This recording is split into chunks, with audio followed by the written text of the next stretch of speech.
बिस्मिल्लाहिर्रहमानिर्रहीम, अस्सलाम वालेकुम।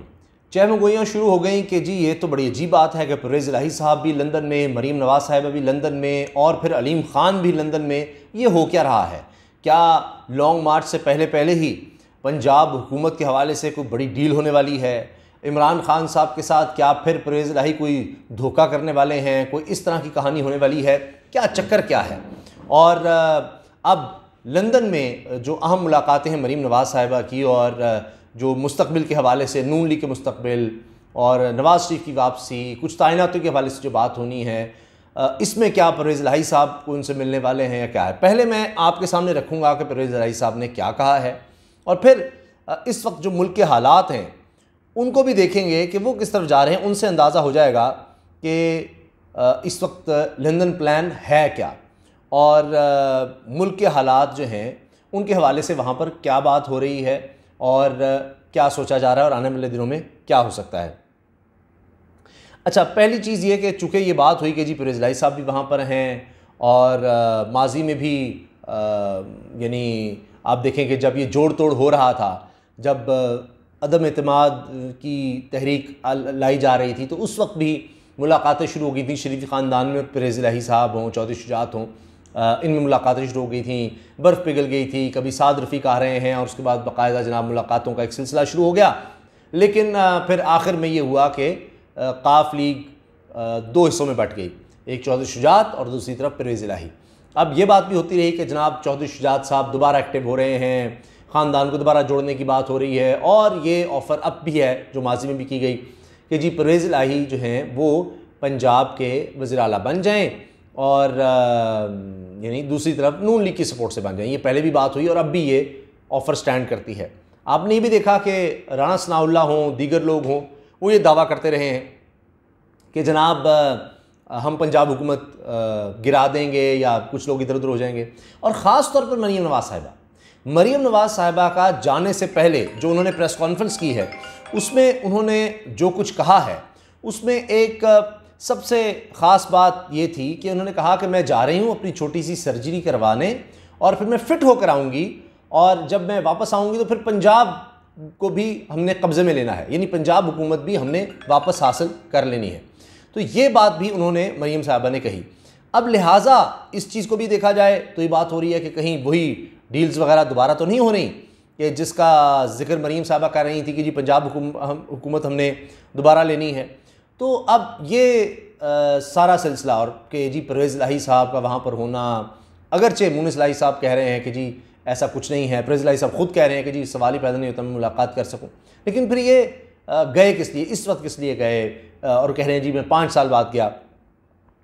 तो अब इसमें जो असल बात है वो ये है कि मैंने आपको एक पिछली वीडियो में बताया था कि वहाँ पर एक ख़ास शख्सियत हैं जिनसे मरीम साहिबा ने मुलाकात करनी है और इसमें तय होना है मियाँ नवाज़ शरीफ की वापसी के हवाले से, इसमें तैनाती के हवाले से, इसमें इलेक्शन के हवाले से, इमरान खान साहब की नाअहली के हवाले से ये डिस्कशन होनी है। अब ये ज़रूर है कि पहले मैंने आपको कहा कि अब तो नवाज़ शरीफ साहब किसी से भी इस तरह नहीं मिलते क्योंकि वहाँ पर एहतजाज शुरू हो जाता है और अब इसलिए खुफिया रखी जाती मुलाकातें, चाहे शहबाज शरीफ साहब हों वो मिलना चाह रहे हो नवाज़ शरीफ से या कुछ और हो, तो ये मुलाकातें खुफिया रखी जाती हैं। अब उस मुलाकात में ये हम कह सकते हैं कि परवेज़ इलाही साहब तो सवाल ही पैदा नहीं होता कि बराह रास्त मियाँ नवाज़ शरीफ से मिले। उन्होंने ख़ुद ये वहाँ पर बात की है कि 5 साल बाद लंदन आया, शरीफ ख़ानदान से मुलाकात का शौक़ नहीं, मनशियात की रोकथाम के लिए नया कानून ला रहे हैं, राना सनाउल्लाह का ज़हनी तवाज़ुन दुरुस्त नहीं, ख़राब है, इमरान जो कहेंगे उस पर अमल करेंगे। और उन्होंने ये बात की कि जनाब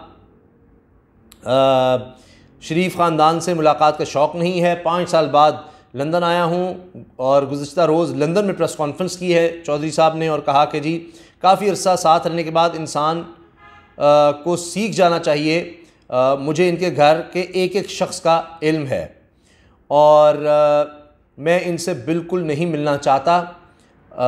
सैलाब के दौरान शहबाज शरीफ ने पंजाब के साथ अच्छा सलूक नहीं किया, मनशियात की रोकथाम के लिए नया कानून ला रहे हैं और इस तरह की दीगर बातें उन्होंने की हैं। तो वो तो इस चीज़ को डिनाई कर रहे हैं और अब देखना ये है कि वो जो शख्सियत वहाँ पर हैं पहले से मौजूद है, जिनसे मरीम साहबा ने मिलना है, जो फ़ैसला साज और मुक़्तदर हलकों की शख्सियत हैं, उनसे क्या परवेज़ इलाही साहब की मुलाकात होती है? क्योंकि ये है कि उधर तो मुलाकात का चांस है कि आगे किस तरह से चलना है, और इसमें फिर देखना है कि आगे क्या होता है। अब मैं आपसे अर्ज़ कर रहा हूँ कि ये बातें ऐसी नहीं हुई कि जी परवेज़ इलाही साहब मिलेंगे या ये होगा। एक तो मरीम का जाने से पहले कहना जी पंजाब हुकूमत वापस आएंगे तो पंजाब हुकूमत भी हम ले लेंगे, और उस वक्त परवेज़ इलाही साहब का जाना ये बड़ा ज़ुमानी है। और फिर ये मुक़्तदर हल्के या फ़ैसला साज जो हैं वो परवेज़ इलाही साहब को क्या कहते हैं कि हाँ जी आप आ जाएँ इस तरफ। मरीम ऐसे तो नहीं कह रही होंगी। और फिर दूसरा ये कि पहले ही इनकी मुलाकातें वगैरह हुई हैं और सियासत में कभी भी कुछ हो सकता है। चौधरी शुजात साहब वाला कैंप तो पहले ही वहाँ है, सुलह की कोशिशें वो सब हो रही हैं। मुनिस इलाही साहब जो हैं, परवेज़ इलाही साहब के बयानात और मुनिस इलाही साहब की मुलाकातें या उनकी सोच वो बिल्कुल और तरह नज़र आती है। और अब मुस्तक़बिल अगर देखना है पाकिस्तान की सियासत में तो इतना ज़्यादा ये फ़र्क पड़ चुका है, इतना मैं समझता हूँ कि अब पाकिस्तान में सियासी तौर पर इमरान खान साहब इतने मकबूल हो चुके हैं कि अब ये बड़ा मुश्किल है कि आप कहें कि अच्छा ये डीलिंग शीलिंग के ज़रिए हम इमरान खान को कंट्रोल कर लेंगे, क्योंकि बात अब बहुत ज़्यादा आगे जा चुकी है। इसीलिए अब अगर परवेज़ इलाही साहब अब हटते हैं तो वक्ती तौर पर वो भी समझते हैं कि चलो फ़ायदा हो जाएगा जनाब के, यानी क्या होगा, वो वज़ीर आला ही रहेंगे ही है, लेकिन मुस्तक़बिल उनका ख़त्म हो जाएगा। तो नवाज़ शरीफ साहब से बराह रास्त मिलने का तो सवाल फ़िलहाल नज़र नहीं आ रहा, और वो जो मैंने आपको बताया शख्सियत है उनसे तो मुलाकात का हो सकता है।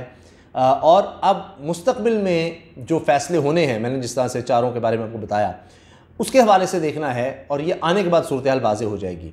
अगर परवेज़ इलाही साहब फ़ैसला करते हैं, जो कि मुमकिन नहीं नज़र आता, इमरान खान साहब की मकबूलियत देखते हुए 90 दिन में कुछ 56 जलसे कर लेने कोई मामूली बात नहीं है, तो परवेज़ इलाही साहब तो फिर सियासी तौर पर एक तरह से खुदकुशी होगी, और मुझे नहीं लगता कि मुनिस इलाही साहब उनको ये करने देंगे। हाँ, लेकिन डिस्कशन होना, बातें हर वक्त हो रही होती हैं, मुज़ाकरात चल रहे होते हैं, वो एक अलग कहानी है।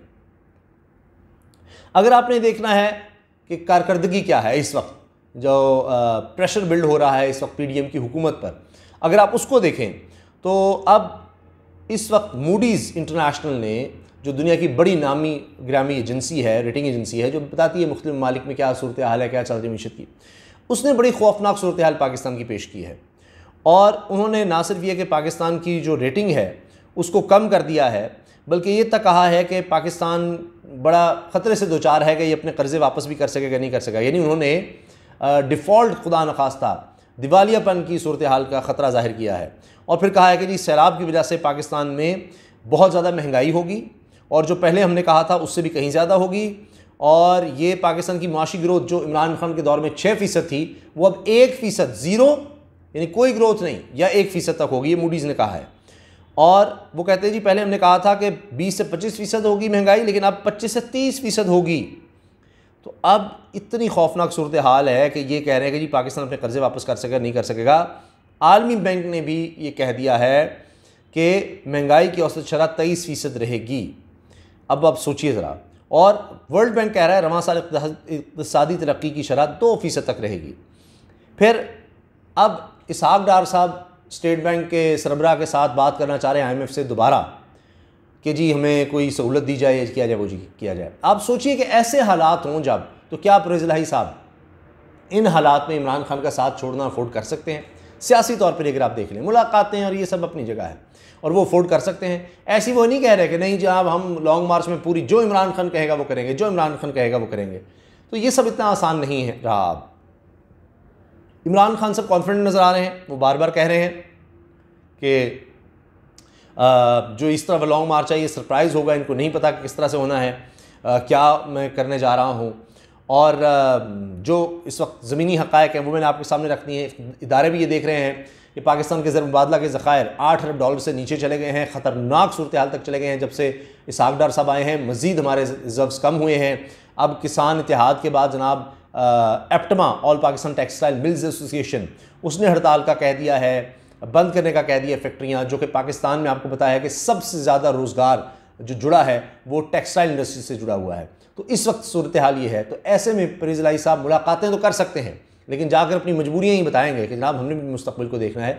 तो ये जो लंदन की मुलाकातें हैं ये मैं समझता हूँ कि जो इस वक्त सियासी सूरत हाल जिस तरफ जाती नज़र आ रही है, इमरान खान साहब की मकबूलियत कहें या PDM की हुकूमत का ख़ात्मा कहें, इलेक्शंस, अर्ली इलेक्शंस कहें, तो ये मुलाकातें उसको रोक नहीं सकेंगी। इजाज़त दीजिए, अल्लाह हाफ़िज़।